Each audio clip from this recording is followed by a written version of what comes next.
السلام علیکم ورحمۃ اللہ وبرکاتہ۔ مفرد رسول اللہ صلی اللہ علیہ وآلہ وسلم نے فرمایا، آدمی کا جماعت کے ساتھ نماز پڑھنا اکیلے نماز پڑھنے سے 27 گنا فضیلت رکھتا ہے۔ تمہاری سب سے بڑی جیت پتہ ہے کیا ہے؟ تم بدلہ نہ لو، معاف کر دو جس نے تمہیں سب سے زیادہ تکلیف دی ہے۔ وہ جگہ چھوڑ دو جہاں تمہارے احساس اور تمہارے الفاظ کی قدر نہ ہو، پھر چاہے وہ کسی کا گھر ہو یا کسی کا دل۔ اگر زندگی کو ہمیشہ خوشیوں کے ساتھ گزارنا چاہتے ہو تو غمزدہ لوگوں کے غم سنا کرو، کبھی دکھی نہیں رہو گے۔ حضرت علی رضی اللہ تعالیٰ عنہ۔ یہ ہوتی ہے کہ ایک بار حضرت فاطمہ رضی اللہ تعالیٰ عنہ قرآن کی تلاوت کر رہی تھی۔ تھوڑا دور حضرت علی بیٹھے تھے تو بیچ میں ایک آیت آئی جو حضرت فاطمہ نے آہستہ آواز میں پڑھی۔ اس آیت کا ترجمہ ہے کہ ایک مرد 4 شادیاں کر سکتا ہے۔ جب انہوں نے یہ آہستہ آہستہ پڑھی، حضرت علی رضی اللہ تعالیٰ عنہ نے مسکرا کر جواب دیا، فاطمہ بے فکر رہو، میں صرف تم سے ہی محبت کرتا ہوں اور میری زندگی میں تم ایک ہی رہو گی۔ حضرت علی رضی اللہ تعالیٰ عنہ نے فرمایا، کوئی تمہارا دل دکھائے تو ناراض مت ہونا، کیونکہ قدرت کا قانون ہے، جس درخت کا پھل زیادہ میٹھا ہوتا ہے لوگ پتھر بھی اسی کو مارتے ہیں۔ اور کسی ایسے شخص کا کہا نہ مانو جس کے دل کو ہم نے اپنی یاد سے غافل کر رکھا ہے۔ جو لوگ آپ پر سمندروں سے گہرا، آسمانوں سے اونچا بھروسہ رکھتے ہیں، ان کو سنبھال کر رکھیں۔ زندگی بہت مختصر ہے، سمجھ آتے آتے گزر جاتی ہے۔ دل میں کوئی بات نہ رکھیں، جھگڑے طویل نہ ہونے دیں، معاف کر دیا کریں، کیونکہ معاف کرنا اللہ تعالیٰ کو بہت پسند ہے۔ آپ کے نیک عمل کا ایک ذرہ بھی ضائع نہیں کیا جائے گا۔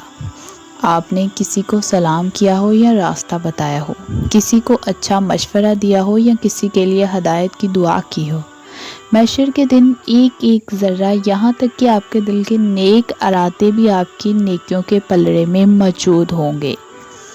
قیامت کے دن جب مجرم اپنا نامہ اعمال دیکھیں گے تو کہیں گے، ہائے ہماری بدبختی، یہ کیسی کتاب ہے جس نے نہ ہماری کوئی چھوٹی بات چھوڑی ہے اور نہ ہی کوئی بڑی بات جو اس میں درج نہ ہو۔ اللہ تعالیٰ قرآن مجید میں ارشاد فرماتا ہے، جو کچھ تمہارے پاس دنیا میں ہے وہ ایک دن ختم ہو جائے گا، اور جو عمل تم اللہ تعالیٰ کے پاس بھیج دو گے وہ ہمیشہ باقی رہے گا۔ کچھ لوگ آپ سے اتنی محبت کرتے ہیں جتنا وہ آپ کو استعمال کر سکتے ہیں۔ جہاں ان کا مفاد ہو وہاں ان کی محبت بھی ختم ہو جاتی ہے۔ لوگوں کو اپنے پاس موجود ہر چیز کا مت بتایا کریں، کیونکہ ہر انسان کے بس کی بات نہیں کہ وہ خوشی، سکون، صحت اور نعمت دے کر اچھی نیت کا مظاہرہ کرے۔ انسان کی فطرت بھی عجیب ہے، وہ تنقید جیسی سچائی پر ناراض ہوتا ہے اور خوشامد جیسے دھوکے پر خوش ہوتا ہے۔